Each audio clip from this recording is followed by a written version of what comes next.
Well, in this lecture, we will first study about like recall all the different three scales of temperature, that is Celsius scale, degree Fahrenheit scale, and Kelvin scale. The Kelvin scale, here Kelvin is the SI unit of temperature, and the last one is the Fahrenheit scale. How we can bring about the conversion between all three? Let's suppose if we want to convert the degree Celsius to Kelvin, we simply need to add 273 to whatever temperature is there in degrees Celsius. It will get converted into Kelvin. Then again, like in case if we want to convert the degree Celsius temperature to Fahrenheit, then the formula will be that first of all we have to add 32, and then we need to put in this formula whatever temperature is there in degree Celsius. Now this will get converted into degree Fahrenheit. So basically here this factor, how it has come about, we knew that the 100 divisions on the Celsius scale were equal to 180 divisions on the Fahrenheit scale. This means 1 degree Celsius will make up 180 by 100, and for every 1 degree Celsius. And to top it all, the Fahrenheit scale was starting from 32 degree Fahrenheit, so we are going to like add up 32. So this way this formula has come up. Then let us say we are given a temperature of 25 degrees Celsius and we have to convert it into degree Fahrenheit. So the formula will be that first of all we have to add 32, and then by substituting in the above given formula we'll be doing it, and it will come out to be 77 degree Fahrenheit. Then next we have we'll discuss about the topic precision and accuracy. Precision and accuracy. Basically, when we are talking of physical properties, we have to measure the physical properties by different methods, by different instruments, and the accuracy that the measurement is true, the measurement is right or not, it depends upon two factors. The first factor is the device itself, how much accurate your device is, and the second is minimum errors from the side of the one who's measuring it, the person. So this means that here minimum error should be there from the side of a person who's measuring, means that it will account for the skill. If the skills are good of the person who's measuring, then greater accuracy will be there. Secondly, the measuring device which we are using should also be too much accurate. So what we do to find out the accuracy, we go for multiple measurements. हम बहुत सारे measurements करते हैं किसी भी particular physical quantity को major करने के लिए, और वो जो मल्टीपल मेजरमेंट्स हैं उनका हम एवरेज फाइंड आउट करते हैं, और उस एवरेज वैल्यू को फिर हम कंपेयर करते हैं with the true value. If this average value is somewhat lying very close to the true value, तो हम कहते हैं कि ये रीडिंग हमारी उतनी ही एक्यूरेट है. And so finally two terms are there whenever we talk of any measuring device. First is accuracy, second is precision. Here we will talk about the precision as well as accuracy. Precision refers to if all the values are very close to each other, just like this is the first case. We are taking one measuring device, we are taking 5 readings, these are all different 5 readings, and if these 5 readings are lying very close to each other, let's suppose if the value is 2.01, 2.02, 2.03, 2.04 and 2.05, and let's suppose this 2.03 is the average of all these values, and the correct value is also that is 2.03. So we will say that the measuring device is both accurate and precise. When we talk of precision, we talk of how close your values are. Like since the values, all the 5 readings are very close to each other, as we can see here, so we will say that in this one the values are very close to each other. This means they are highly precise. Secondly, the average value of these measurement is lying very close to the correct value, so we say that it is accurate as well. Then we talk of the second case. In the second case, we will see 5 readings have been taken by the measuring device, but these 5 readings, when we calculate, these are very close to each other. This means it is precise. It's highly precise, the measuring device. But when we calculate the average value, this average value is very far away from the correct value. This means that this is precise, but then it is not accurate.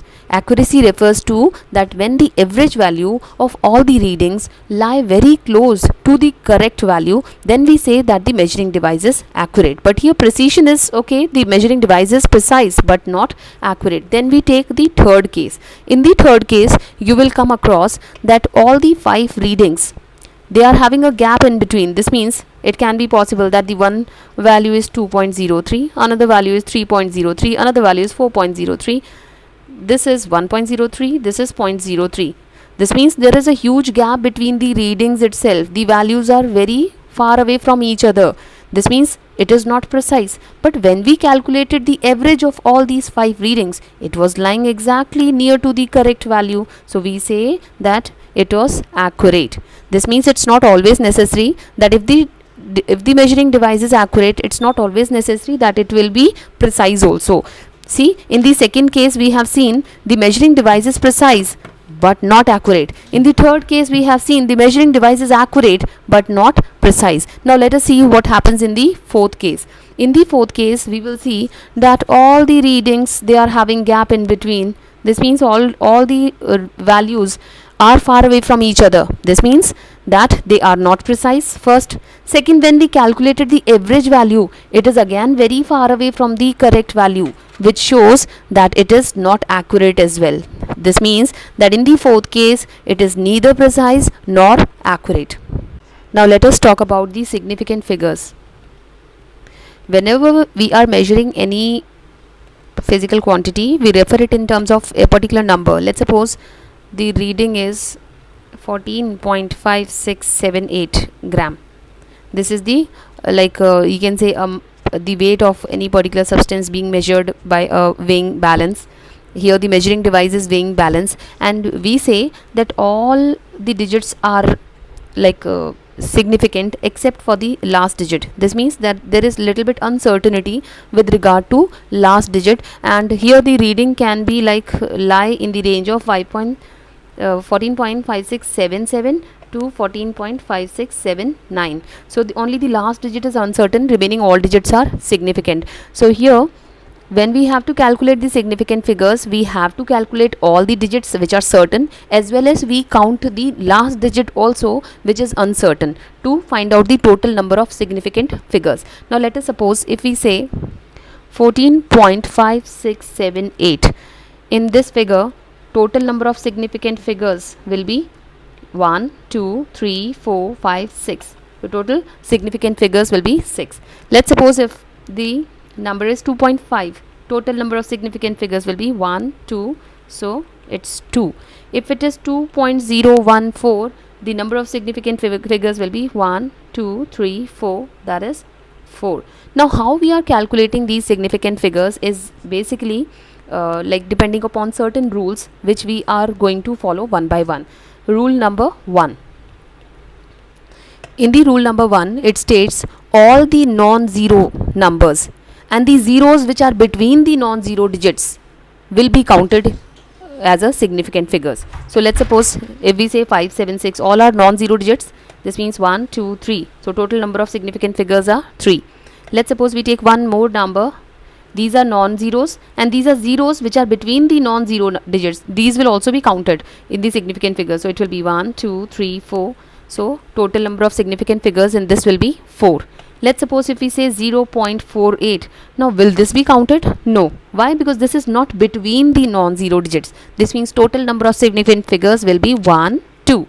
That is 2.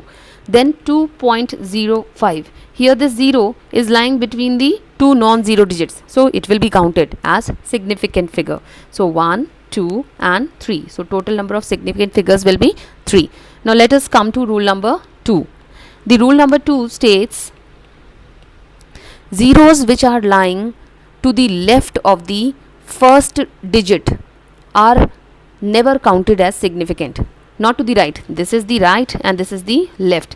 The zeros which are there to the left of the first digit are never counted. They basically just indicate the position of the decimal point. Let's suppose if I say the number is 0.05 and you have to find out the significant figures. These zeros which are there towards the left, they are only indicating this position of this decimal point, so we will not count them as significant figures. So total number of significant figures will be here just 1.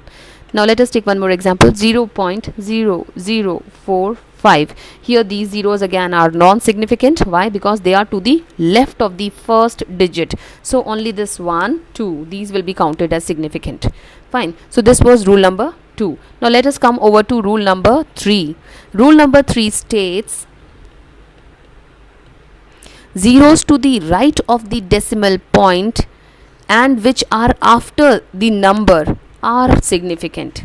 I repeat again, zeros which are to the right of decimal point and which are after the number, they are counted as significant. Now let us take some examples. If we say 5.0, here this is 0 is here, it is to the right and it is after a particular number, so it will be counted as significant. So total number of significant figures in this will be 1, 2, that is 2. Let's take one more example, 2.500, zeros to the right and that too after the number, so they will be significant. So total number of significant figures will be 1, 2, 3, 4. So 4 is the answer. Then let's see 2.50, again here 1, 2, 3. Then let's say 0.0200. Here these zeros are to the left, so they are non-significant, but these zeros are to the right and they are after a number, so they are significant. So total number of significant figures will be 1, 2, 3, that is 3 here. This was rule number 3. Then next we come to rule number 4.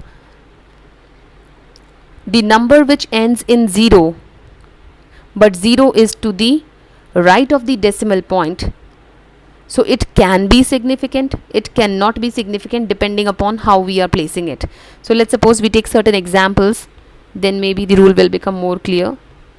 The number ending in 0 but the zeros to the right of the decimal point may be significant or may not be. Let's suppose if we take 1.05 into 10 to the power 4. Here total number of significant figures are 1, 2, 3. Let's take one more example. If we again mention one more 0 here, the value is same, but here the number of significant figures will be different. 1, 2, 3, 4. Here again like 1.0500, again here these are all 3 same digits, but the number of significant figures are different in all of them. 1, 2, 3, 4, 5. So total number of significant figures are 5. Here this method of representing a number is basically exponential form. When we say exponential form, we always express it in the manner like this. This is an integer whose value lies between 1 to 10 and this is the exponent. This exponent can be positive, it can be negative, and basically this notation is used when very large numbers are there or very small numbers are there. So we don't have to write such a big big number of digits. We simply express them in the exponential form. Let's suppose if we talk of Avogadro number, which we indicate like this, the value is 6.023 into 10 to the power 23. Let's suppose if we don't use the exponential form, how are we going to represent it? It's like 602300000 till 23 zeros are there and so on. So it's like very cumbersome to express the number like this. So very large digits and very small digits are generally expressed in this exponential form. Now let us see that how these numbers which are mentioned in the exponential form, how are we doing the like multiplication or division, these kinds of operations, how are they done on the exponential numbers. Let's suppose first we talk of multiplication, and we are taking the two numbers which are expressed as in the exponential form, 5.7 into 10 to the power 6, and we are multiplying this number with 4.2 into 10 to the power 5. In this case, what we will have, first of all, this integer value, we will multiply it separately, and the exponent which we are using, we will simply add it. So this is how we are going to solve it. That is 5.7 into 4.2, this we will calculate, and finally we'll just mention 10 to the power 11. This is how we are going for the multiplication.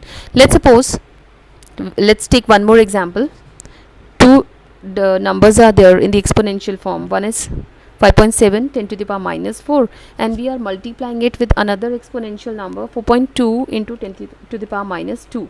Here again, what we are going to do, the integer values we will multiply first, 5.7 into 4.2, and the exponential numbers we are simply going to add their powers, minus 4 minus 2. So it is going to be 5.7 into 4.2 into 10 to the power minus 6.